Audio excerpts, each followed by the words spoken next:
비행기 창문 너머로 눈물을 닦는 28살 여자. 저는 그 모습을 멀리서 봤습니다. 손에 든 건 편도 티켓 한 장.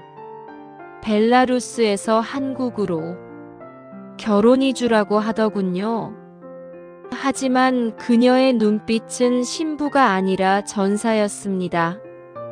무엇이 한 여자를 이토록 절박하게 만들었을까요? 결혼 이주 여성의 한국행을 찬성하신다면 댓글로 찬성이라고 남겨주세요.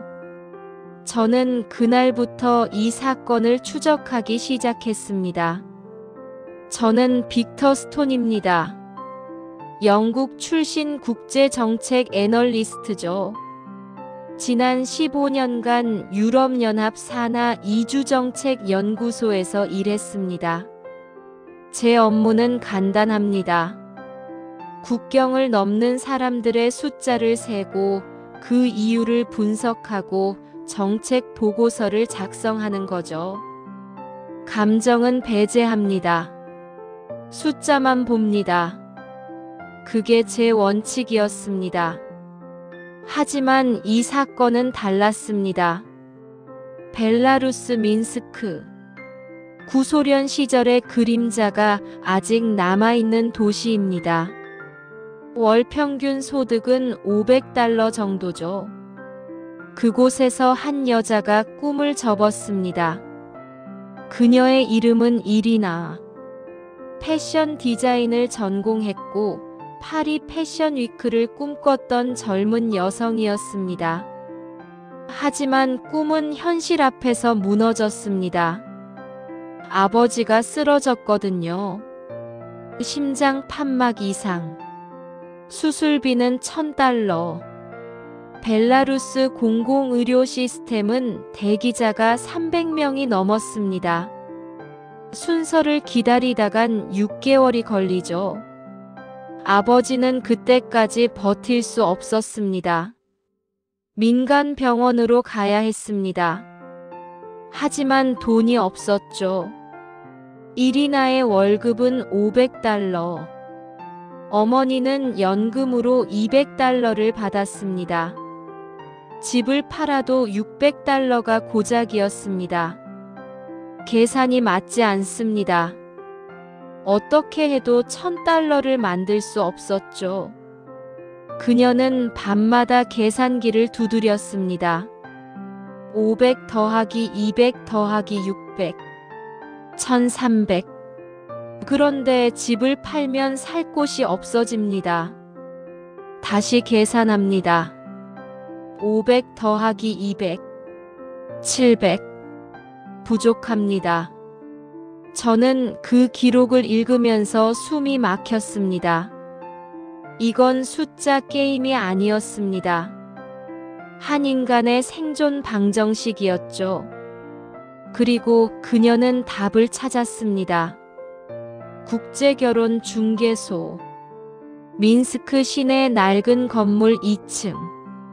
간판도 없는 작은 사무실이었습니다. 이리나는 그 문을 열었죠. 중개인은 서류를 내밀었습니다. 한국 남자, 43살, 경기도 거주, 농업. 사진 한 장. 이름 석자. 그게 전부였습니다. 본 적도 없는 남자. 언어도 통하지 않는 나라. 하지만 조건은 명확했습니다. 계약금 $1500. $1500. 그 돈이면 아버지를 살릴 수 있었습니다. 이리나는 떨리는 손으로 서류에 서명했죠. 저는 그 순간을 상상했습니다. 펜을 쥔 그녀의 손가락이 얼마나 차가웠을까요? 심장은 얼마나 빠르게 뛰었을까요? 사흘 후 인천공항행 비행기. 이리나는 창가 자리에 앉았습니다. 가방 속엔 옷 몇 벌과 파리 패션쇼 사진 한 장. 그게 그녀가 가진 전부였습니다. 비행기가 이륙했죠. 창밖으로 민스크가 멀어졌습니다. 그녀는 울었습니다.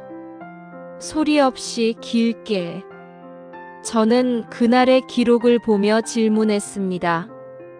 이게 정말 결혼입니까? 사랑도 없고 대화도 없고 심지어 얼굴도 모르는 남자에게 가는 여자.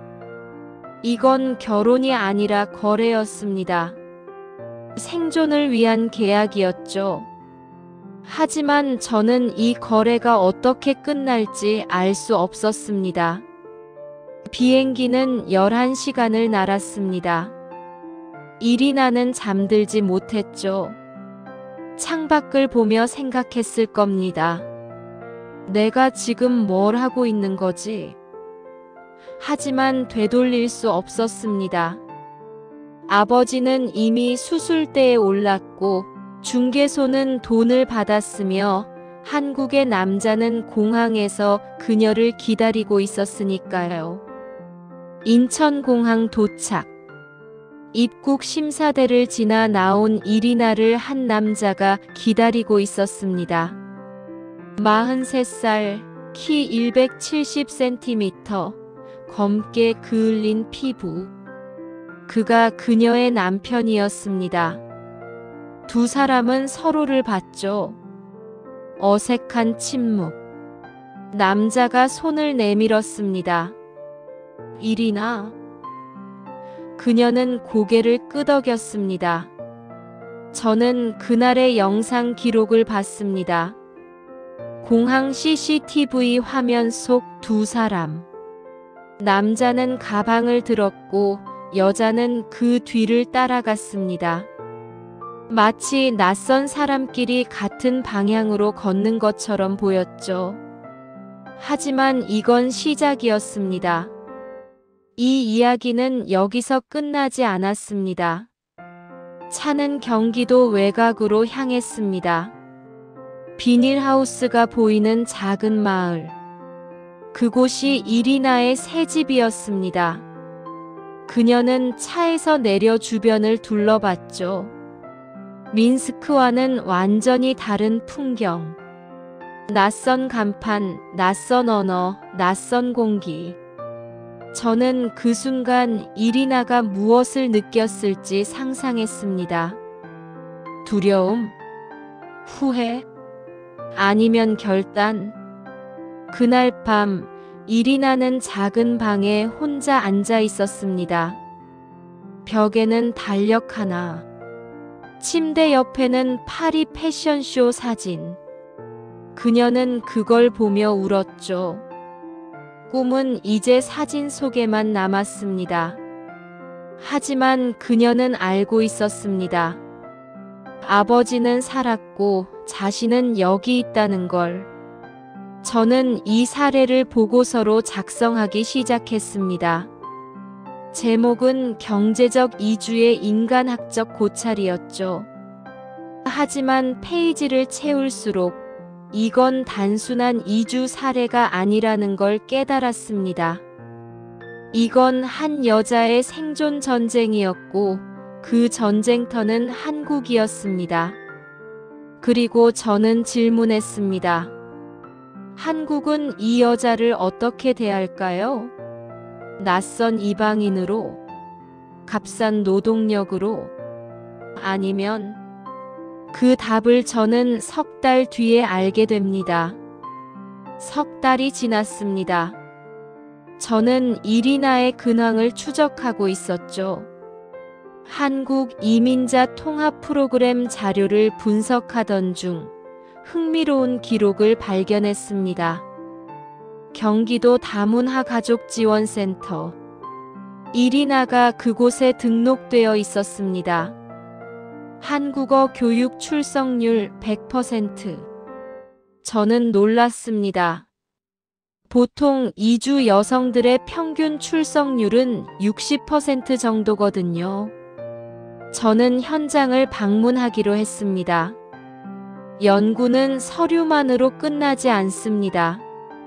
사람을 봐야 하죠. 센터는 작은 건물이었습니다. 2층 교실에서 한국어 수업이 진행되고 있었죠. 창문 너머로 이리나가 보였습니다. 공책에 뭔가를 열심히 적고 있더군요. 수업이 끝나고 저는 그녀에게 다가갔습니다. 이리나 씨, 잠깐 대화 가능할까요? 그녀는 조심스럽게 고개를 끄덕였죠. 우리는 센터 1층 카페에 앉았습니다. 저는 영어로 물었습니다. 어떻게 지내세요? 이리나는 천천히 대답했습니다. 어려워요. 하지만 괜찮아요. 그녀의 한국어는 서툴렀지만 눈빛은 달랐습니다. 석 달 전 공항에서 봤던 그 두려움은 사라졌죠. 대신 뭔가 다른 게 있었습니다. 결단. 아니, 그보다 더 강한 무언가였습니다. 저는 조심스럽게 질문했습니다. 가장 힘든 게 뭔가요? 이리나는 잠시 생각하더니 말했습니다. 말이요. 말을 못하니까 답답해요. 시어머니가 뭐라고 하시는데 못 알아들어요. 남편이 뭐 먹고 싶냐고 물어보는데 대답을 못해요. 저는 고개를 끄덕였습니다. 언어 장벽. 이주 연구의 가장 기본적인 난관이죠. 하지만 이리나는 거기서 멈추지 않았습니다. 그런데요, 어제 신기한 일이 있었어요. 그녀는 가방에서 공책을 꺼냈습니다. 한국어 단어가 빼곡히 적혀 있었죠. 시어머니가 이걸 가르쳐 주셨어요. 고마워, 미안해, 맛있어. 그리고 제 이름도 한글로 써주셨어요. 이리나. 저는 그 글씨를 봤습니다. 서툴지만 정성스러운 필체였죠. 시어머니가 직접 쓴 거였습니다. 저는 순간 멈칫했습니다. 이건 단순한 언어 교육이 아니었습니다. 이건 한 가족이 낯선 며느리를 받아들이는 방식이었죠. 시어머니가 어떤 분이세요? 제가 물었습니다. 이리나는 잠시 웃었습니다. 좋은 분이에요. 처음엔 무서웠어요. 말도 안 통하고 표정도 딱딱하시고. 그런데 어느 날 제가 설거지를 하고 있었는데 시어머니가 옆에 오셔서 제 손을 잡으셨어요. 그리고 천천히 보여주셨죠. 이렇게 하는 거야. 말은 몰랐지만 느낌은 알았어요. 저는 숨을 들이켰습니다. 이건 제가 유럽에서 본 이주 가정과 달랐습니다. 유럽의 이민자들은 대부분 센터에 맡겨졌죠. 언어 교육, 직업 훈련, 사회 통합 프로그램. 모두 제도로 해결했습니다. 하지만 한국은 달랐습니다. 가족이 직접 나섰습니다. 남편분은 어떠세요? 저는 다시 물었습니다. 이리나는 잠시 머뭇거리더니 말했습니다. 처음엔 어색했어요. 말도 안 통하고 뭘 해야 할지 몰랐어요. 그런데 남편이 매일 저녁 한국어 단어 하나씩 가르쳐 줘요. 사과, 물, 감사합니다. 그리고 같이 발음 연습해요. 제가 틀리면 웃으면서 다시 알려줘요. 저는 그 장면을 상상했습니다. 농사일로 지친 43살 남자가 저녁마다 외국인 아내에게 한국어를 가르치는 모습. 이건 의무가 아니었습니다. 이건 배려였죠. 그런데요. 이리나가 갑자기 목소리를 낮췄습니다. 제가 하고 싶은 게 있어요. 저는 귀를 기울였습니다. 머리 자르는 거요. 미용사. 저는 깜짝 놀랐습니다. 미용사요? 이리나는 고개를 끄덕였습니다. 벨라루스에서 패션을 공부했어요. 옷은 못 만들어도 머리는 할 수 있을 것 같아요. 그런데 자격증이 필요하대요.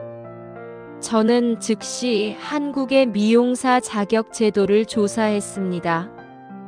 국가기술 자격증, 필기시험과 실기시험.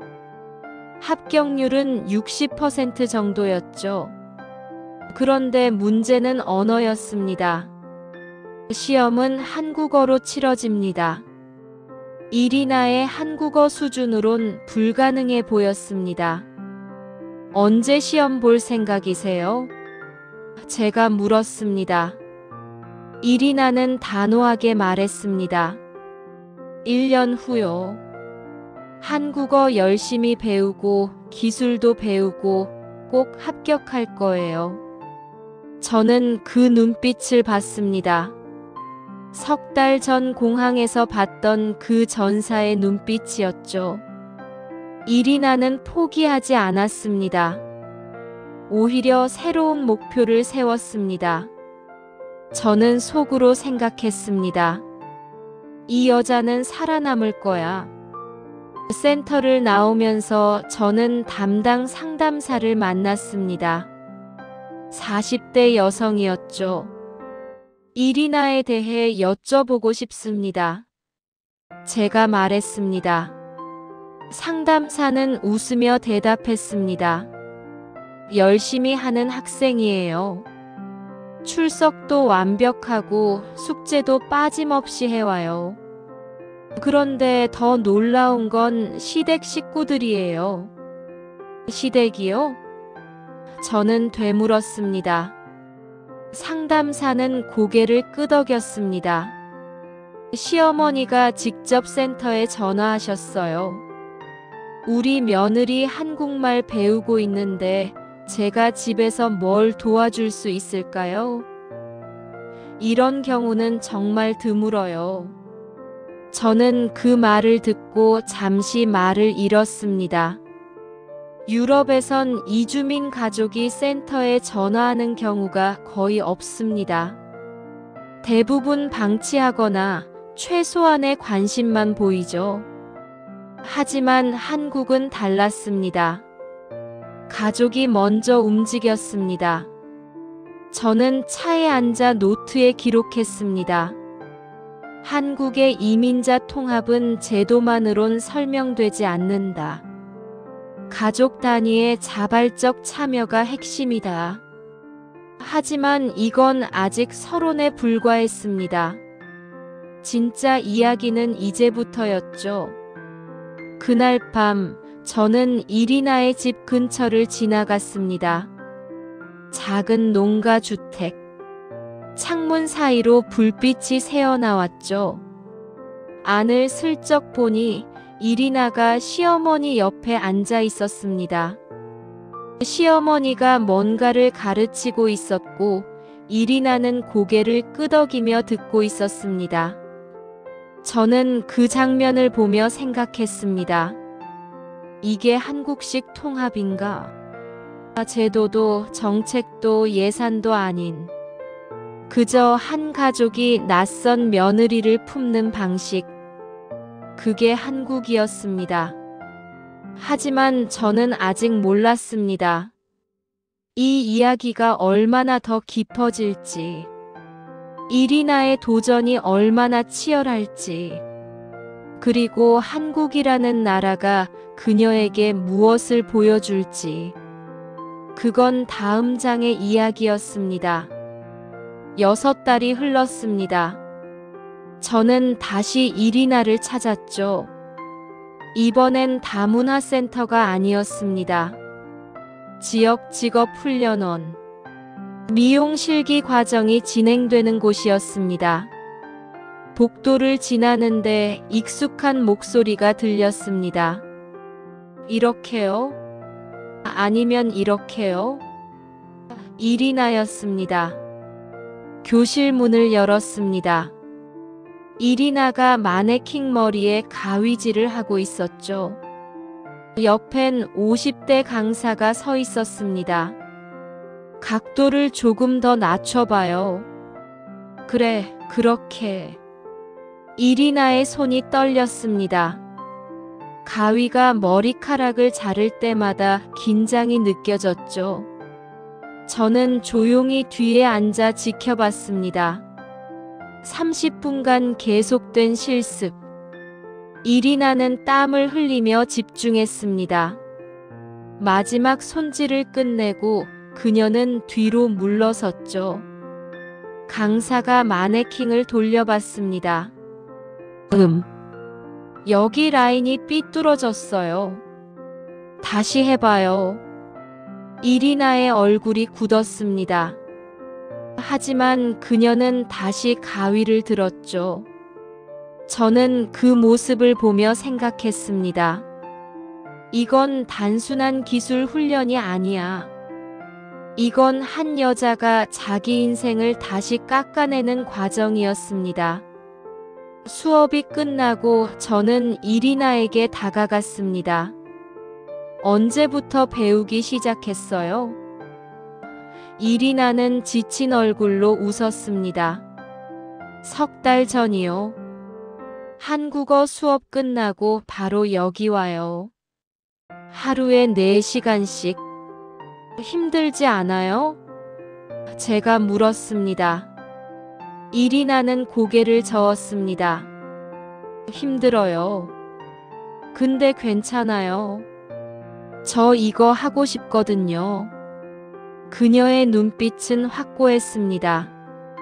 의심이 아니라 결단이었죠. 저는 강사를 따로 만났습니다. 이리나는 어떤 학생인가요? 강사는 잠시 생각하더니 말했습니다. 노력파죠. 재능은 솔직히 중간 정도예요. 그런데 포기를 안 해요. 한 번 실패하면 10번 연습해요. 다른 학생들 다 가도 혼자 남아서 마네킹 상대로 연습하더라고요. 저는 고개를 끄덕였습니다. 재능이 아니라 의지로 싸우는 사람. 이리나는 그런 타입이었습니다. 하지만 문제는 시험이었습니다. 미용사 국가 자격 시험. 필기와 실기 모두 통과해야 했죠. 필기 시험은 어떻게 준비하고 있어요? 제가 물었습니다. 이리나는 가방에서 두꺼운 책을 꺼냈습니다. 미용사 필기 시험 문제집. 페이지마다 형광펜 표시가 가득했죠. 매일 밤 공부해요. 남편이 옆에서 한국어 읽어줘요. 제가 못 알아듣는 단어 설명해 주고요. 저는 놀랐습니다. 농사일로 하루를 보낸 남편이 밤마다 아내의 공부를 도와주다니. 남편분이 많이 도와주시나 봐요. 이리나는 고개를 끄덕였습니다. 처음엔 미안했어요. 피곤할 텐데. 근데 남편이 그러더라고요. 당신이 하고 싶은 거니까 나도 돕고 싶다고. 저는 그 말을 듣고 잠시 침묵했습니다. 이건 단순한 부부 관계가 아니었습니다. 이건 동반자였죠. 서로의 꿈을 지지하는 파트너. 계약으로 시작된 결혼이 어느새 진짜 결혼으로 변하고 있었습니다. 3달 후 시험일이 다가왔습니다. 저는 시험장에 참관인으로 들어갔죠. 미용사 실기 시험장. 수험생 40명이 긴장한 얼굴로 앉아 있었습니다. 이리나도 그중 한 명이었죠. 시험 시작. 컷, 펌, 염색. 3가지 과제를 제한 시간 안에 완성해야 했습니다. 총 70분. 이리나의 손이 움직였습니다. 가위가 빠르게 머리카락을 잘랐죠. 첫 번째 과제, 컷. 15분 안에 끝내야 했습니다. 저는 시계를 봤습니다. 10분, 12분, 15분. 이리나가 가위를 내려놨습니다. 간신히 맞췄죠. 하지만 숨이 가빠 보였습니다. 긴장이 역력했습니다. 두 번째 과제, 펌. 롤을 감고 약을 바르는 작업. 30분이 주어졌습니다. 이리나의 손이 떨렸습니다. 롤 하나가 삐뚤어졌죠. 그녀는 재빨리 풀어서 다시 감았습니다. 시간이 흘러갔습니다. 20분, 25분, 30분. 시험 감독관이 외쳤습니다. 펌 종료. 다음 과제로. 이리나가 손을 뗐습니다. 마지막 롤 하나가 제대로 고정되지 않았죠. 저는 속으로 걱정했습니다. 세 번째 과제, 염색. 25분. 이리나가 빠르게 염색약을 바르기 시작했습니다. 하지만 손이 계속 떨렸죠. 염색약이 얼굴에 묻었습니다. 그녀는 닦지도 않고 계속했습니다. 15분, 20분, 25분. 종료. 감독관의 목소리. 이리나가 붓을 내려놨습니다. 그리고 그녀는 주저앉았죠. 완전히 기진맥진한 상태였습니다. 저는 그 모습을 보며 가슴이 먹먹해졌습니다. 70분간의 전쟁. 이리나는 모든 걸 쏟아부었습니다. 하지만 결과는 예측할 수 없었죠. 일주일 후 합격자 발표. 저는 이리나와 함께 게시판 앞에 섰습니다. 합격자 명단이 붙었죠. 40명 중 25명 합격. 저는 천천히 명단을 읽었습니다. 김민지, 이수연, 박지혜. 이리나의 이름은 없었습니다. 그녀는 그 자리에서 무너졌습니다. 소리 없이 울었죠. 저는 옆에 서서 아무 말도 할 수 없었습니다. 위로의 말이 떠오르지 않았습니다. 우리는 벤치에 앉았습니다. 한참 동안 침묵이 흘렀죠. 이리나가 떨리는 목소리로 말했습니다. 제가 부족했나 봐요. 저는 고개를 저었습니다. 아니에요. 당신은 충분히 잘했어요. 하지만 이리나는 듣지 않았습니다. 다시 해야 해요. 다음 시험 언제예요? 저는 놀라서 그녀를 봤습니다. 지금 떨어진 걸 확인하고 바로 다음 시험을 물어봐요? 이리나는 눈물을 닦으며 말했습니다. 포기하면 끝이에요. 다시 시작해야 해요. 저는 그 순간 깨달았습니다. 이 여자는 꺾이지 않습니다. 넘어져도 다시 일어납니다. 실패는 끝이 아니라 과정이었죠. 집으로 돌아가는 차 안에서 이리나는 창밖을 봤습니다. 눈물 자국이 아직 남아 있었지만 그녀의 눈빛은 이미 다음 시험을 향하고 있었습니다. 저는 운전하며 생각했습니다. 한국은 이 여자에게 기회를 한 번 더 줄까? 그리고 저는 확신했습니다. 줄 거라고. 왜냐하면 이리나는 포기하지 않을 테니까. 그리고 한국의 시스템은 포기하지 않는 사람을 결코 외면하지 않으니까. 이야기는 여기서 끝나지 않았습니다. 오히려 지금부터가 진짜 시작이었죠. 낙방 다음 날, 저는 이리나의 집을 찾았습니다. 걱정이 됐거든요. 어제 그 무너진 모습이 계속 머릿속에 맴돌았습니다. 대문을 열고 들어서는데 예상 밖의 광경이 펼쳐졌죠. 마당에 낡은 의자 3개가 놓여 있었습니다. 시어머니가 그 의자 중 하나에 앉아 있었죠. 이리나가 그 옆에서 가위를 들고 있었습니다. 이렇게요? 이리나가 물었습니다. 시어머니가 고개를 끄덕였습니다. 그래, 잘하고 있어. 저는 멈춰 섰습니다. 이게 뭐죠? 시어머니가 머리카락을 내주고 며느리의 연습 대상이 되고 있었습니다. 실수로 머리가 망가질 수도 있는데 기꺼이 자리에 앉아 있었죠.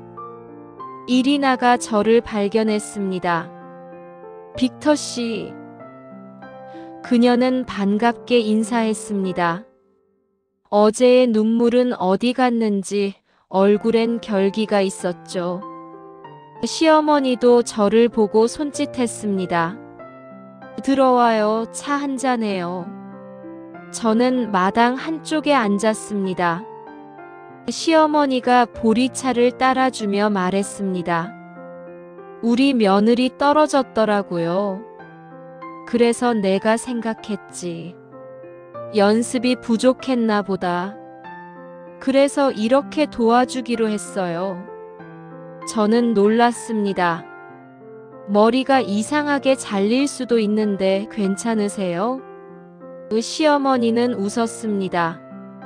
머리야 다시 자라지. 근데 우리 며느리 꿈은 한번 꺾이면 다시 자라기 힘들잖아요. 그 말을 듣는 순간 저는 숨이 멎는 줄 알았습니다. 이건 단순한 시어머니의 호의가 아니었습니다. 이건 한 인간이 다른 인간의 꿈을 지키는 방식이었죠. 머리카락이라는 작은 희생으로 며느리의 미래를 살리고 있었습니다. 이리나의 손이 조심스럽게 움직였습니다. 가위질 하나하나가 떨렸죠. 너무 긴장하지 마. 시어머니가 말했습니다. 천천히 해. 틀려도 괜찮아. 그 말에 이리나의 손이 조금 안정됐습니다. 30분 후 커트가 끝났습니다. 시어머니가 거울을 봤죠. 솔직히 말하면 완벽하진 않았습니다. 양쪽 길이가 조금 달랐고 뒷머리 라인이 삐뚤었습니다. 하지만 시어머니는 활짝 웃었습니다. 이뻐졌네. 우리 며느리 솜씨 좋아. 이리나는 울먹였습니다. 어머니, 죄송해요. 제가 못해서. 시어머니가 이리나의 손을 잡았습니다. 뭐가 미안해. 연습하는 거잖아. 다음엔 더 잘하면 되지. 저는 그 장면을 보며 카메라를 꺼냈습니다. 기록해야 했습니다. 이건 통계로 설명할 수 없는 한국의 모습이었으니까요. 숫자가 아니라 사람으로 움직이는 사회. 제도가 아니라 마음으로 품는 가족. 일주일 후 마당의 의자는 3개에서 5개로 늘었습니다. 동네 할머니 2분이 추가로 왔거든요. 우리도 머리 좀 해줘. 그분들이 말했습니다. 이리나는 당황했죠. 제가 아직 자격증이 없는데. 한 할머니가 손을 흔들었습니다. 자격증이 뭐가 중요해. 우리가 연습 상대가 돼줄게. 대신 공짜로 해줘. 다른 할머니도 거들었습니다. 나도. 어차피 미용실 가기 귀찮았어. 여기서 하면 되지. 저는 놀라움을 감추지 못했습니다. 이 동네 사람들은 이리나의 실력을 알고 있었습니다. 아직 서툴다는 걸 알면서도 기꺼이 머리를 맡겼죠. 이건 단순한 친절이 아니었습니다. 이건 공동체가 한 사람을 키우는 방식이었습니다. 한 달이 지났습니다. 마당의 의자는 이제 8개였습니다. 매일 오후마다 동네 사람들이 모였죠. 이리나는 하루에 서너 명의 머리를 잘랐습니다. 처음엔 서툴렀지만 점점 나아졌습니다. 저는 매주 그 광경을 지켜봤습니다. 이리나의 손이 안정되기 시작했죠. 가위질이 빨라졌고 실수가 줄었습니다. 무엇보다 자신감이 생겼습니다. 어느 날 저는 이리나에게 물었습니다. 다음 시험은 언제예요? 이리나는 달력을 가리켰습니다. 3달 후요. 이번엔 꼭 합격할 거예요. 그녀의 목소리엔 확신이 있었습니다. 무엇이 달라졌어요? 제가 물었습니다. 이리나는 잠시 생각하더니 말했습니다. 전엔 혼자였어요. 시험장에서 저 혼자 싸우는 기분이었죠. 근데 지금은 달라요. 어머니도 있고 동네 분들도 있고 남편도 있어요. 저 혼자가 아니에요. 저는 고개를 끄덕였습니다. 이게 핵심이었습니다. 한국의 통합 시스템은 개인을 고립시키지 않았습니다. 공동체가 함께 움직였죠. 가족이, 이웃이, 마을이 한 사람을 떠받쳤습니다. 저는 노트에 적었습니다. 유럽의 이민자 정책은 개인에게 기회를 줍니다. 하지만 한국은 다릅니다. 공동체가 함께 기회를 만듭니다. 이게 한국식입니다. 어느 날 저녁 마당에서 작은 파티가 열렸습니다. 이리나가 연습 100번째를 기념하는 자리였죠. 시어머니가 떡을 쪘고 동네 할머니들이 과일을 가져왔습니다. 남편은 고기를 구웠죠. 이리나가 모두에게 인사했습니다. 감사합니다. 여러분 덕분에 제가 여기까지 왔어요. 목소리가 떨렸습니다. 한 할머니가 손을 잡았습니다. 우리가 뭘 했다고. 내가 열심히 한 거지. 하지만 이리나는 고개를 저었습니다. 아니에요.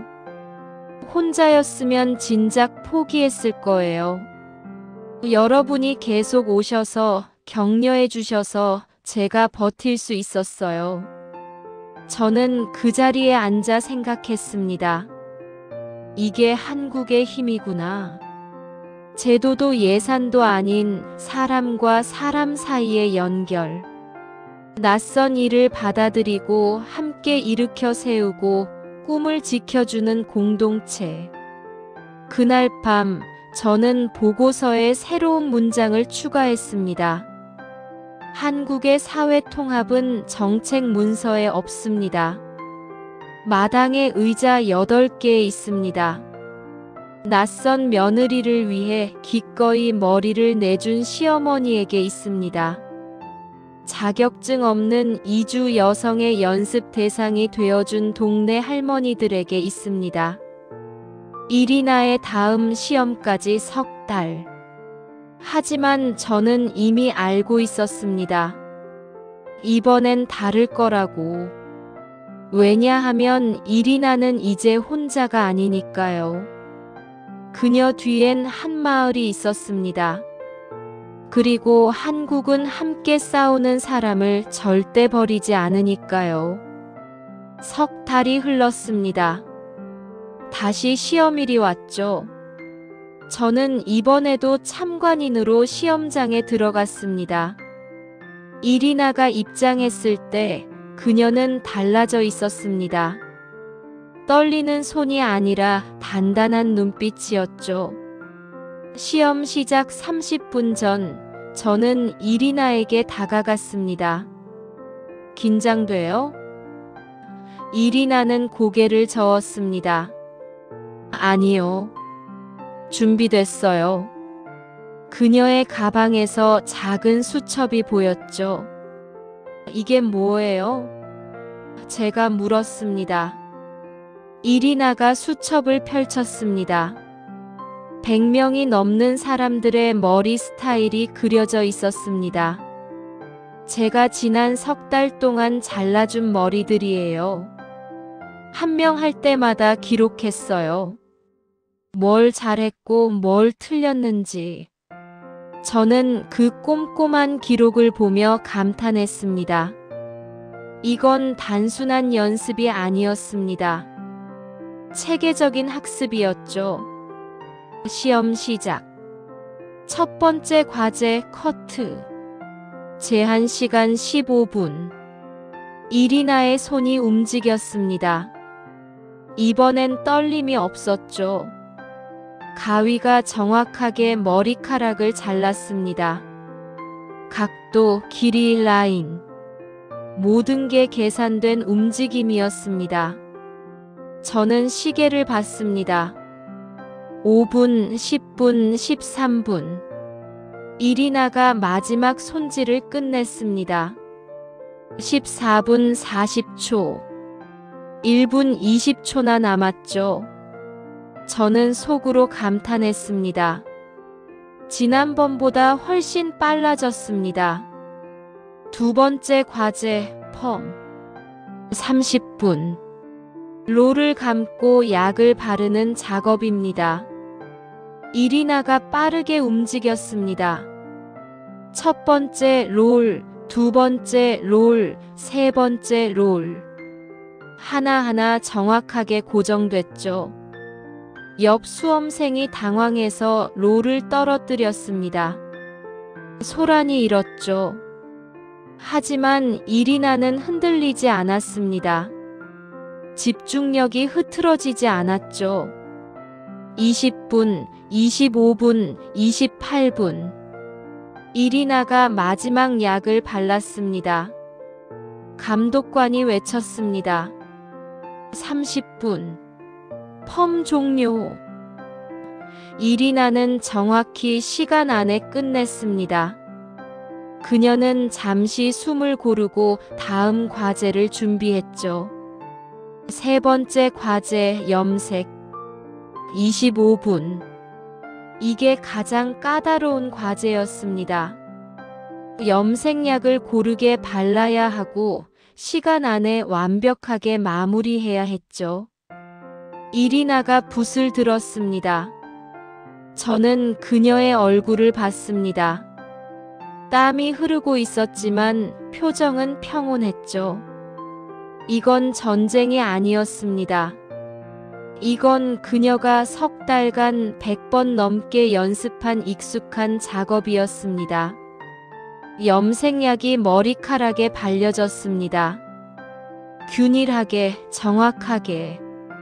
이리나의 손은 기계처럼 움직였죠.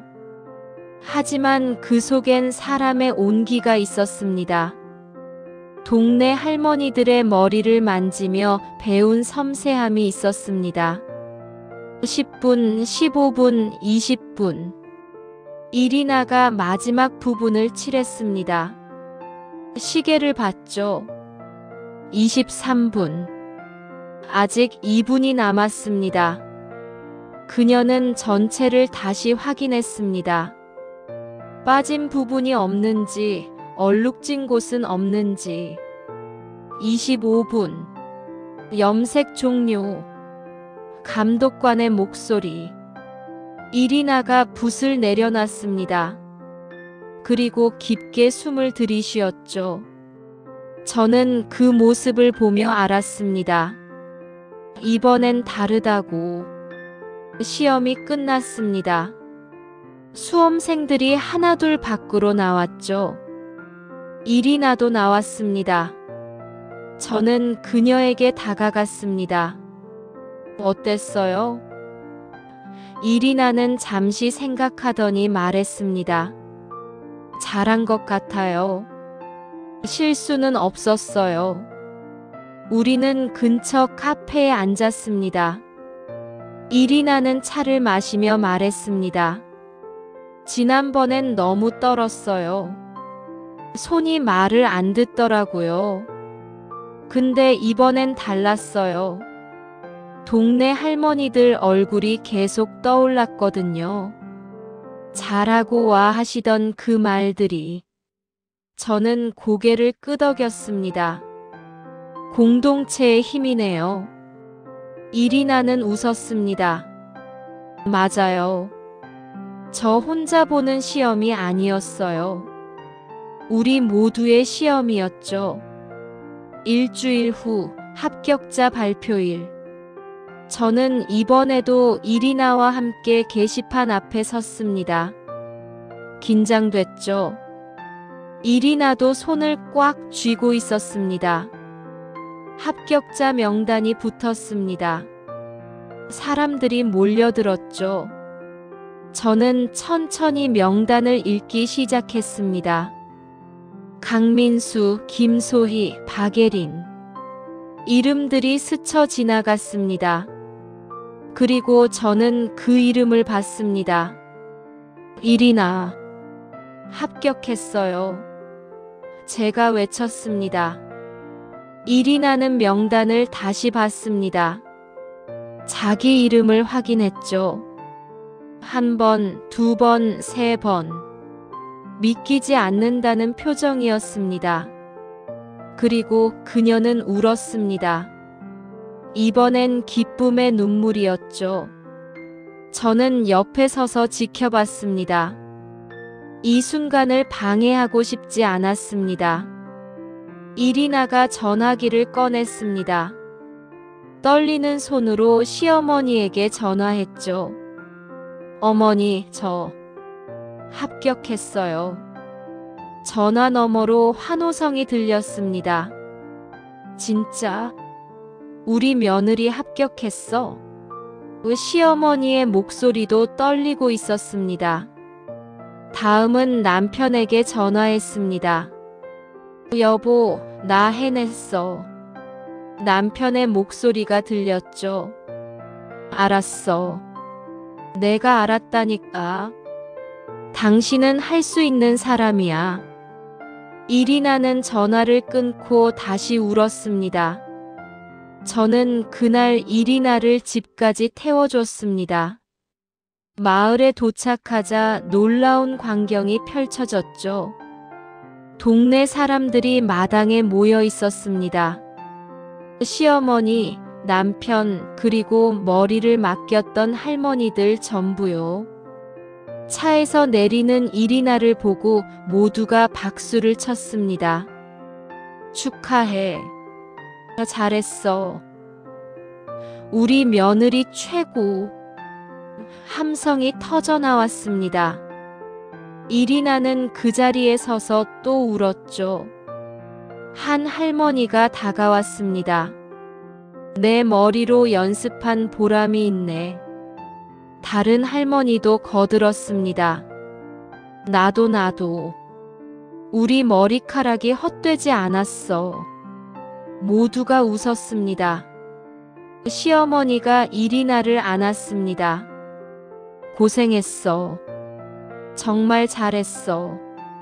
남편도 다가와 이리나의 어깨를 토닥였습니다. 자랑스러워. 그 짧은 말에 이리나는 다시 눈물을 흘렸습니다. 저는 그 광경을 카메라에 담았습니다. 이건 단순한 시험 합격이 아니었습니다. 이건 한 공동체가 함께 이룬 승리였죠. 이리나 혼자가 아니라 마을 전체가 함께 싸워서 얻은 결과였습니다. 그날 밤 작은 축하 파티가 열렸습니다. 떡, 과일, 고기. 소박하지만 따뜻한 자리였죠. 이리나가 일어나 인사했습니다. 여러분 덕분입니다. 혼자였으면 못했을 거예요. 한 할머니가 손을 흔들었습니다. 우리가 뭘 했다고. 내가 열심히 한 거지. 하지만 이리나는 고개를 저었습니다. 아니에요. 여러분이 계속 와주셔서 믿어주셔서 제가 할 수 있었어요. 저는 그 자리에서 보고서를 수정했습니다. 한국의 이민자 통합 정책은 제도를 넘어섭니다. 공동체가 움직입니다. 한 사람의 성공은 마을 전체의 승리가 됩니다. 이게 한국식 통합입니다. 이리나는 이제 미용사였습니다. 자격증을 가진 전문가였죠. 하지만 더 중요한 건 그녀가 이 마을의 일원이 됐다는 것입니다. 낯선 이방인이 아니라 우리 며느리가 됐습니다. 그리고 저는 깨달았습니다. 한국의 힘은 여기 있다고.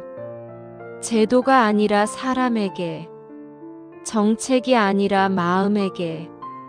합격 발표 이후 한 달, 저는 다시 이리나의 집을 찾았습니다. 그런데 마당이 달라져 있었죠. 낡은 의자들이 사라지고 대신 작은 간판이 세워져 있었습니다. 이리나 미용실이라고 한글로 쓰여 있었습니다. 문을 열고 들어가니 놀라운 광경이 펼쳐졌습니다. 창고였던 공간이 작은 미용실로 변해 있었죠. 거울 2개, 의자 2개, 세면대 하나. 간소했지만 깔끔했습니다. 이리나가 한 할머니의 머리를 손질하고 있었죠. 빅터 씨. 이리나가 반갑게 인사했습니다. 손에 든 가위를 내려놓진 않았습니다. 여전히 일에 집중하고 있었죠. 잠깐만 기다려주세요. 곧 끝나요. 저는 한쪽에 앉아 지켜봤습니다.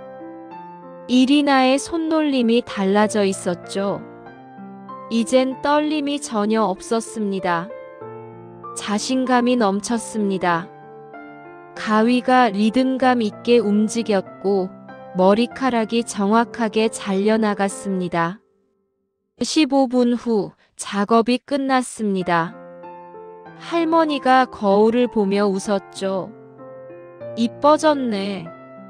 역시 우리 이리나 솜씨 좋아. 이리나는 수줍게 웃었습니다. 감사합니다, 할머니. 할머니가 지갑을 꺼냈습니다. 얼마예요? 이리나는 잠시 망설이더니 말했습니다. 10,000원이요.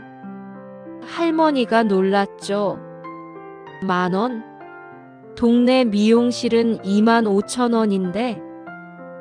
이리나는 고개를 저었습니다. 저는 아직 초보예요. 10,000원이 적당해요. 할머니는 10,000원을 주고 나갔습니다. 저는 이리나에게 물었습니다. 왜 그렇게 싸게 받아요? 자격증도 있는데. 이리나는 웃었습니다. 동네 분들이 저 연습시켜 주셨잖아요. 이제 제가 보답할 차례예요. 저는 감동받았습니다. 이건 단순한 장사가 아니었죠. 이건 감사의 표현이었습니다. 받은 만큼 돌려주는 순환이었습니다. 이 미용실은 누가 만들어줬어요? 제가 물었습니다. 이리나는 주변을 둘러보며 말했습니다. 시아버지가 창고를 비워주셨어요. 남편이 벽을 칠했고요. 시어머니가 커튼을 달아주셨어요. 거울은 동네 분이 안 쓰는 거 주셨고 의자는 중고로 샀어요. 저는 고개를 끄덕였습니다. 가족 전체가 움직였군요. 며느리의 꿈을 위해서 각자 자기 역할을 했습니다. 이게 한국 가족이었습니다. 손님은 많아요? 제가 물었습니다. 이리나는 수첩을 꺼냈습니다. 하루에 4~5분 정도요. 대부분 동네 분들이에요. 그런데 요즘엔 소문 듣고 다른 동네에서도 오세요. 저는 놀랐습니다. 벌써요? 이리나는 웃었습니다. 할머니들이 입소문 내주셨어요. 우리 동네에 실력 좋은 미용사 있다고. 게다가 가격도 싸니까 사람들이 오는 거예요. 그때 문이 열렸습니다. 30대 여성이 들어왔죠. 이리나 미용실 맞나요? 이리나가 일어나 인사했습니다. 네, 맞아요. 어서 오세요. 여성이 의자에 앉으며 말했습니다. 인터넷에서 봤어요. 여기 후기가 좋더라고요. 저는 깜짝 놀랐습니다. 인터넷 후기요? 이리나도 놀란 표이었죠. 손님이 핸드폰을 보여줬습니다. 동네 카페 블로그에 이리나 미용실 후기가 올라와 있었습니다. 실력 좋고 가격 착함. 강력 추천. 이라고 쓰여 있었죠. 이리나는 수줍게 웃었습니다. 몰랐어요. 누가 써주신 건지. 손님이 말했습니다. 제 친구 어머니가 여기 단골이래요. 엄청 칭찬하시더라고요. 저는 그 순간 깨달았습니다. 이리나는 이제 동네 미용사가 아니었습니다. 평판이 퍼지고 있었죠. 실력과 가격, 그리고 성실함이 입소문을 탔습니다. 1시간 후 손님이 만족하며 나갔습니다. 2만 원을 내고요. 이리나는 그 돈을 서랍에 넣으며 말했습니다. 신기해요. 제가 돈을 벌고 있어요. 제 손으로. 저는 그 말의 무게를 느꼈습니다. 벨라루스에서 월 500달러를 받던 여자가 한국에서 자기 가게를 운영하고 있었습니다. 생존을 위해 결혼했던 여자가 이제 자립하고 있었죠. 한 달에 얼마 정도 버세요? 제가 물었습니다. 이리나는 계산기를 두드렸습니다. 하루에 5만 원 정도요. 한 달이면 150만 원쯤. 저는 놀랐습니다. 그 정도면 꽤 되는데요. 이리나는 웃었습니다. 시작이에요. 아직 멀었어요. 하지만 행복해요. 제가 하고 싶은 일을 하고 있잖아요. 그녀의 눈빛엔 만족감이 있었습니다. 돈보다 중요한 뭔가를 얻은 표정이었죠. 저녁 무렵 남편이 들어왔습니다. 농사일을 마치고 온 모습이었죠. 오늘 손님 많았어? 이리나가 웃으며 대답했습니다. 5명이나 왔어. 남편이 엄지를 치켜 세웠습니다. 잘하네. 자랑스러워. 저는 그 대화를 들으며 미소 지었습니다. 계약으로 시작된 결혼이 이제 진짜 부부가 됐습니다. 서로를 응원하고 자랑스러워하는 파트너였죠. 시어머니도 들어왔습니다. 손에 과일을 들고요. 우리 며느리 일하느라 고생했지? 이거 먹어. 이리나가 과일을 받으며 말했습니다. 어머니, 감사해요. 그리고 이거요. 이리나가 봉투를 건넸습니다. 시어머니가 봉투를 열어봤습니다. 돈이 들어 있었죠. 이게 뭐야? 이리나가 조심스럽게 말했습니다. 이번 달 번 돈이에요. 생활비로 쓰세요. 시어머니가 손살에 쳤습니다. 아니야, 내가 번 돈인데 내가 써. 하지만 이리나는 고개를 저었습니다.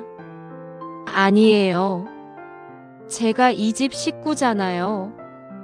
당연히 보태야죠. 시어머니가 잠시 말없이 이리나를 봤습니다. 그리고 꼭 안았죠. 고마워. 정말 고마워. 저는 그 장면을 보며 눈시울이 뜨거워졌습니다.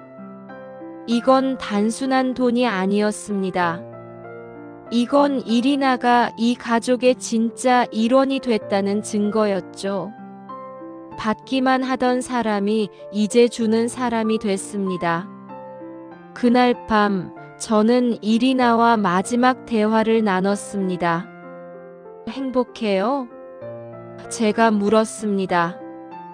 이리나는 잠시 생각하더니 말했습니다. 네. 처음 왔을 땐 두려웠어요. 낯선 나라, 낯선 사람들. 하지만 지금은 달라요. 여기가 제 집 같아요. 한국이 좋아요? 제가 다시 물었습니다. 이리나는 고개를 끄덕였습니다. 좋아요. 이 나라는 노력하는 사람을 버리지 않아요. 포기하지 않으면 기회를 줘요.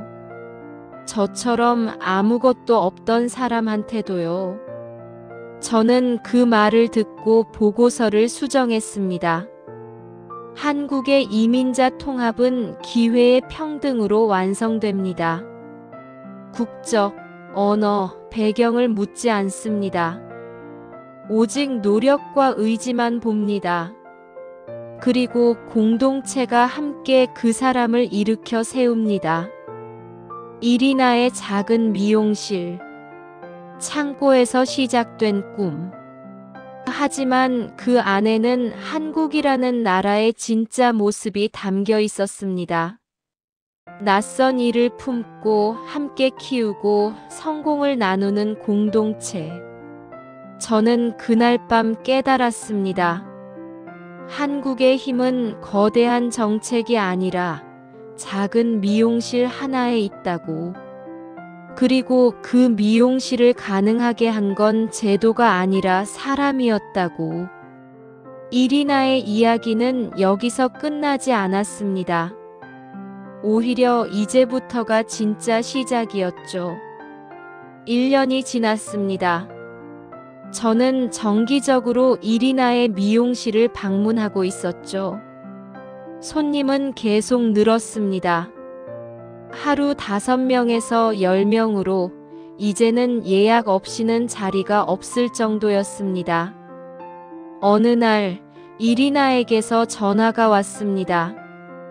빅터 씨, 중요한 일이 있어요. 올 수 있으세요? 목소리가 떨리고 있었죠.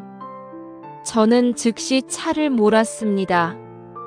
미용실에 도착하니 이리나가 핸드폰을 들고 서 있었습니다. 눈가가 붉었죠. 무슨 일이에요? 제가 물었습니다. 이리나는 핸드폰을 보여줬습니다. 부모님이 오세요. 한국에. 저는 깜짝 놀랐습니다. 정말요? 이리나는 고개를 끄덕였습니다.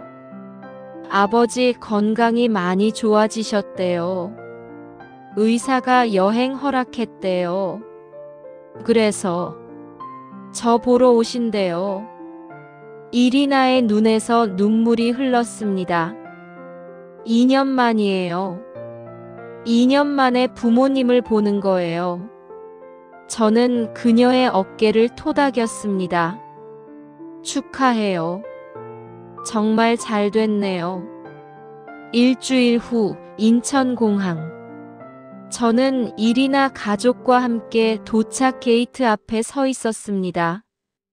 시어머니, 남편, 그리고 이리나. 모두 긴장한 표정이었죠. 문이 열렸습니다.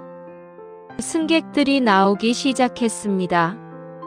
그리고 저는 봤습니다. 휠체어를 탄 60대 남자와 그 옆을 걷는 여자. 이리나의 부모였습니다. 아빠. 이리나가 소리쳤습니다. 달려갔죠. 아버지가 휠체어에서 손을 뻗었습니다. 이리나. 목소리가 떨렸습니다. 두 사람이 안았습니다. 오래, 길게. 어머니도 다가와 함께 안았습니다. 세 사람이 공항 한가운데서 울고 있었죠. 저는 그 장면을 보며 눈시울이 뜨거워졌습니다. 2년 만에 재회. 생존을 위해 떠났던 딸과 그 딸을 보내야 했던 부모. 시어머니가 조심스럽게 다가갔습니다. 통역 앱을 들고요. 안녕하세요. 저는 이리나 시어머니예요. 벨라루스 어머니가 시어머니를 봤습니다. 그리고 두 손으로 시어머니의 손을 잡았죠. 말은 통하지 않았습니다. 하지만 눈빛으로 대화했습니다. 고맙습니다. 그 한마디가 통역 앱에서 나왔습니다. 우리 딸 돌봐주셔서. 시어머니가 고개를 저었습니다. 아니에요. 이리나가 우리 가족이에요. 두 어머니가 안았습니다. 저는 그 장면을 보며 생각했습니다. 국경도, 언어도, 문화도 중요하지 않구나. 딸을 사랑하는 마음은 똑같습니다. 차로 집에 향했습니다. 벨라루스 아버지가 창밖을 봤습니다. 여기가 한국. 감탄이 섞인 목소리였죠. 이리나가 아버지 손을 잡았습니다. 네, 아빠. 제가 사는 곳이에요. 마을에 도착했습니다. 그런데 놀라운 광경이 펼쳐졌죠. 동네 사람들이 길가에 줄지어 서 있었습니다. 환영합니다. 한글과 영어로 쓴 플래카드를 들고요. 이리나는 놀라서 차를 세웠습니다. 이게 뭐예요? 시어머니가 웃었습니다. 우리 동네 사람들이 준비한 거야. 이리나 부모님 환영하려고. 벨라루스 부모는 차에서 내려 주변을 둘러봤습니다. 낯선 사람들이 박수를 치고 있었죠. 한 할머니가 다가와 꽃다발을 건넸습니다. 환영해요. 이리나 어머니. 통역 앱이 그 말을 번역했습니다. 벨라루스 어머니가 꽃을 받고 울었습니다. 고맙습니다. 정말 고맙습니다. 아버지도 눈물을 닦았죠. 저는 그 모습을 보며 깨달았습니다. 이게 한국입니다. 낯선 이의 가족까지 환영하는 공동체. 집에 도착해서 저녁을 먹었습니다. 시어머니가 정성껏 준비한 한식이었죠. 김치찌개, 불고기, 잡채. 벨라루스 부모는 조심스럽게 맛을 봤습니다. 맛있어요. 아버지가 말했습니다. 이리나가 통역했죠. 시어머니가 웃었습니다. 다행이네. 입맛에 맞으면 좋겠어요. 식탁을 둘러싼 두 나라 가족. 말은 통하지 않았지만 분위기는 따뜻했습니다. 식사 후 이리나가 부모를 미용실로 안내했습니다. 문을 여는 순간 벨라루스 아버지가 멈췄습니다. 간판을 봤죠. 이리나 미용실이라는 한글 글씨. 아버지가 휠체어를 천천히 간판 앞으로 움직였습니다. 손을 뻗어 글씨를 만졌죠. 우리 딸이 해냈구나. 목소리가 떨렸습니다. 이리나가 옆에 무릎을 꿇었습니다. 네, 아빠. 제가 해냈어요. 아빠 살리려고 여기 왔는데 저까지 살았어요. 두 사람이 또 울었습니다. 어머니가 미용실 안을 둘러봤습니다. 거울, 의자, 도구들, 그리고 벽에 붙은 자격증. 국가기술 자격증, 미용사라고 쓰여 있었죠. 어머니가 자격증을 보며 말했습니다. 자랑스러워. 정말 자랑스러워. 벨라루스 아버지가 시아버지에게 다가갔습니다. 통역 앱을 켰죠. 감사합니다. 제 딸을 받아주셔서. 시아버지가 손을 흔들었습니다. 아니에요. 이리나는 우리 가족이에요. 좋은 며느리예요. 두 아버지가 악수했습니다. 말은 달랐지만 마음은 통했죠. 딸을 사랑하는 아버지와 며느리를 아끼는 시아버지. 그들 사이엔 존경이 있었습니다. 저녁 무렵 동네 사람들이 다시 모였습니다. 작은 환영 파티였죠. 떡, 과일, 음식들이 준비됐습니다. 벨라루스 부모는 처음엔 어색해했지만 곧 사람들과 어울렸습니다. 한 할머니가 벨라루스 어머니 옆에 앉았습니다. 통역 앱으로 대화했죠. 이리나 정말 열심히 해요. 우리 머리 다 이리나한테 맡겨요. 벨라루스 어머니가 웃었습니다. 감사해요. 여러분 덕분에 딸이 여기서 살 수 있었어요. 할머니가 고개를 저었습니다. 우리가 뭘 했어요? 이리나가 잘한 거죠. 하지만 벨라루스 어머니는 알고 있었습니다. 이 사람들이 없었다면 딸이 버티지 못했을 거라는 걸. 밤이 깊었습니다. 사람들이 하나둘 돌아갔죠. 벨라루스 부모는 이리나 집 작은 방에서 잠을 청했습니다. 하지만 아버지는 잠들지 못했죠. 창밖을 보며 말했습니다. 여보, 우리 딸 잘 보냈어. 어머니가 남편 손을 잡았습니다. 그러게요. 걱정했는데. 여기 좋은 사람들이네요. 아버지가 고개를 끄덕였습니다. 한국. 좋은 나라야. 저는 그날 밤 보고서에 썼습니다. 한국의 사회 통합은 이론이 아니라 실천입니다. 말이 아니라 행동입니다.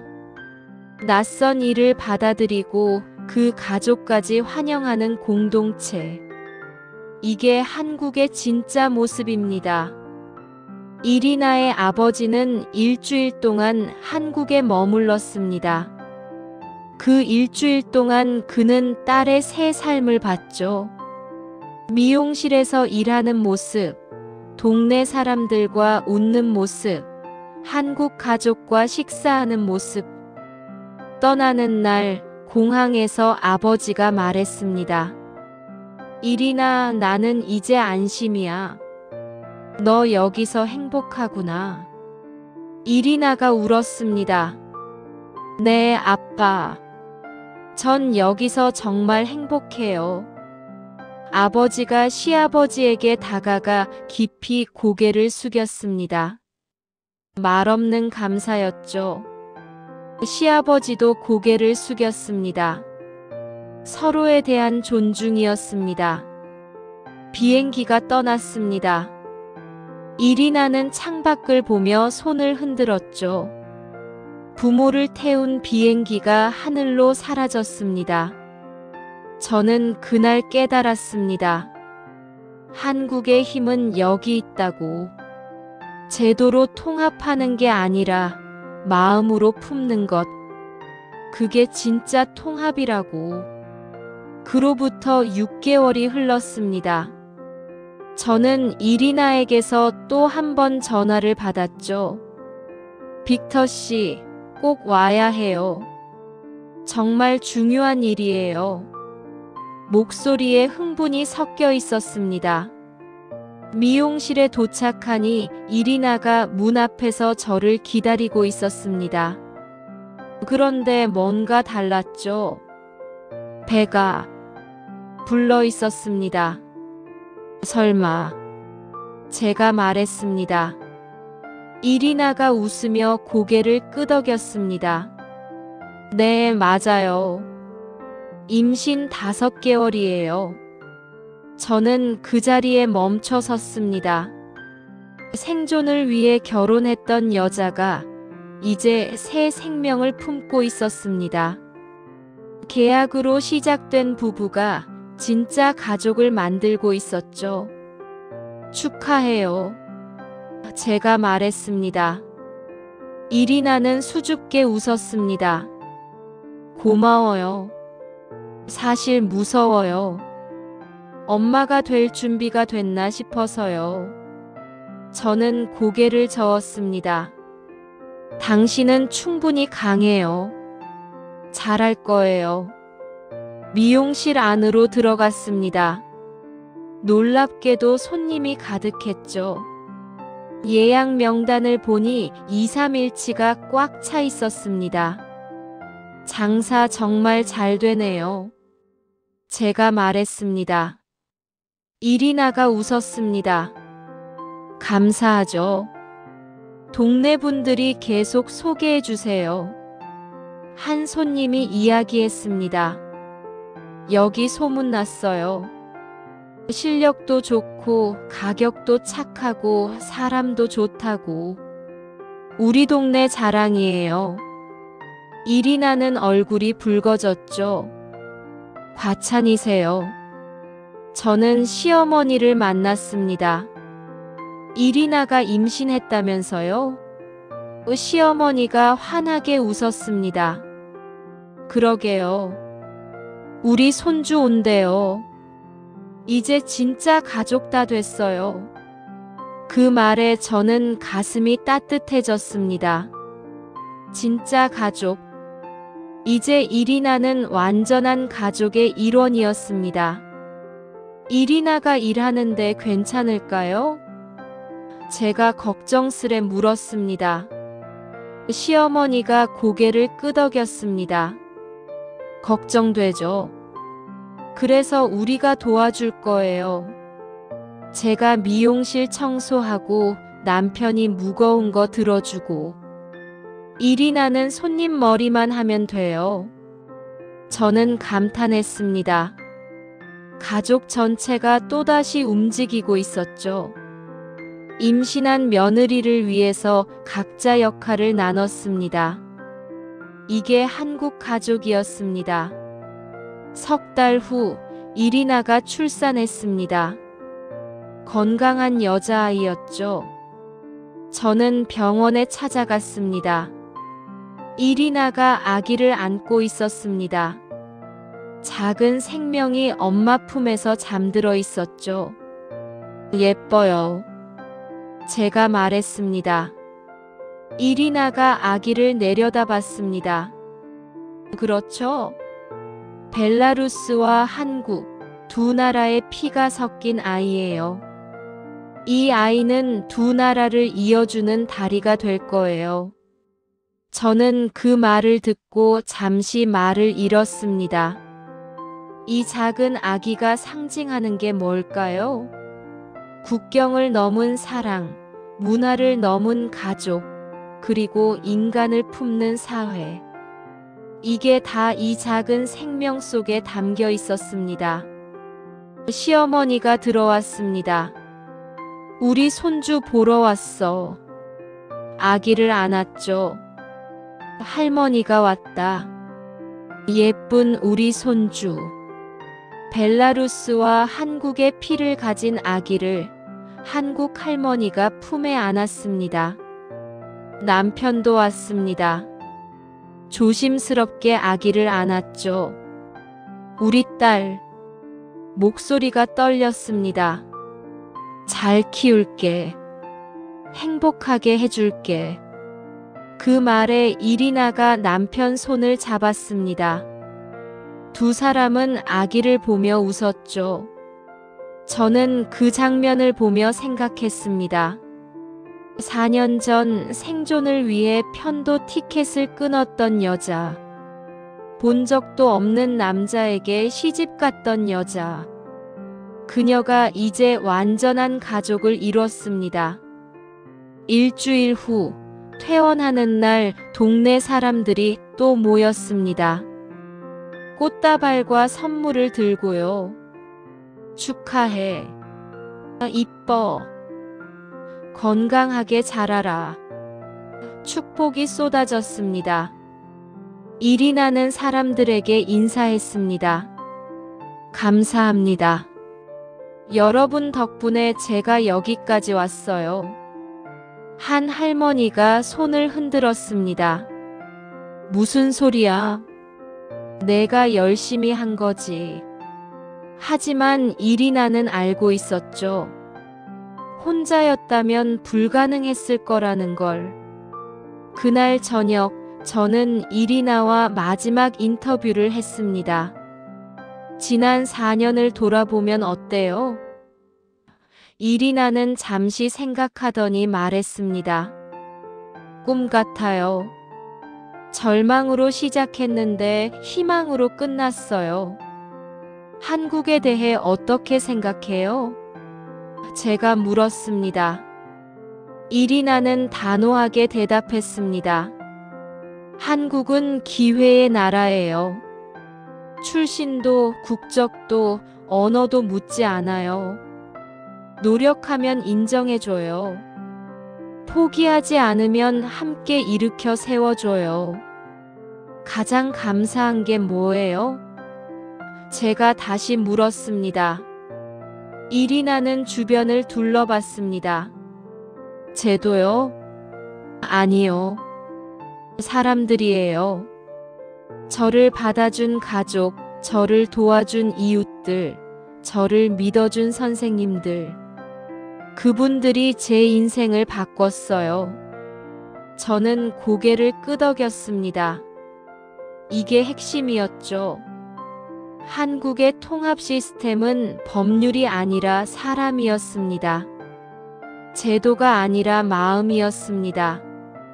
이제 목표가 뭐예요? 제가 마지막으로 물었습니다. 이리나는 아기를 내려다봤습니다. 이 아이를 잘 키우는 거요. 그리고 제 미용실을 더 키우고 싶어요. 나중에는 저처럼 힘든 이주 여성들을 도와주고 싶어요. 무료로 미용 교육해주면서요. 저는 감동받았습니다. 받은 것을 돌려주려는 마음. 이게 진짜 통합이었습니다. 도움받은 사람이 다시 도와주는 사람이 되는 것. 순환이었죠.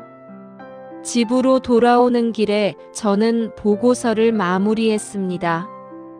제목은 한국의 이민자 통합, 제도를 넘어 인간으로였습니다. 결론에 이렇게 썼습니다. 저는 수십 개국의 이민 정책을 연구했습니다. 완벽한 제도, 막대한 예산, 체계적인 프로그램. 모두 중요합니다. 하지만 한국에서 본 건 달랐습니다. 제도보다 마음이 먼저 움직였습니다. 예산보다 손길이 먼저 나갔습니다. 한 벨라루스 여성의 4년을 지켜보며 깨달았습니다. 진짜 통합은 서류에 있지 않습니다. 마당의 의자에 있습니다. 시어머니가 내준 머리카락에 있습니다.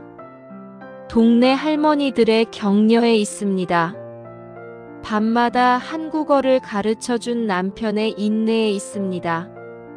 이리나는 이제 한국인입니다. 국적이 아니라 마음으로, 서류가 아니라 삶으로. 그녀는 이 공동체의 일원이 됐고 이제 다음 세대를 키웁니다. 벨라루스와 한국을 잇는 다리로. 한국의 힘은 여기 있습니다. GDP가 아니라 공동체에, 정책이 아니라 사람에게. 그리고 그 힘은 세계에서 가장 아름다운 힘입니다. 보고서를 제출한 날, 저는 이리나의 미용실을 다시 찾았습니다. 간판이 새로 바뀌어 있었죠. 이리나 헤어 앤 뷰티라고 쓰여 있었습니다. 확장한 거였습니다. 이리나가 아기를 안고 나왔습니다. 빅터 씨, 보고서 다 쓰셨어요? 제가 고개를 끄덕였습니다. 네. 당신 이야기로요. 이리나가 웃었습니다. 제 이야기가 아니에요. 한국 이야기죠. 저는 미소 지었습니다. 맞습니다. 이건 한 여자의 성공담이 아니었습니다. 이건 한 나라가 낯선 일을 어떻게 품는지 보여주는 증거였습니다. 해가 지고 있었습니다. 미용실 불빛이 켜졌죠. 이리나가 다시 가위를 들었습니다. 손님의 머리를 다듬으며 웃고 있었습니다. 그 모습을 보며 저는 확신했습니다. 한국은 특별한 나라입니다. 완벽하진 않지만 따뜻합니다. 부유하지 않을 수 있지만 너그럽습니다. 그리고 무엇보다 사람을 버리지 않습니다. 저는 차에 올라타며 마지막으로 생각했습니다. 전문가로 왔지만 인간으로 배웠다고. 데이터를 찾으러 왔지만 감동을 받았다고. 한국, 이 작은 나라가 세계에 보여준 건 경제력이 아닙니다. 공동체의 힘입니다. 그리고 그 힘은 어떤 선진국도 흉내낼 수 없는 한국만의 자산입니다.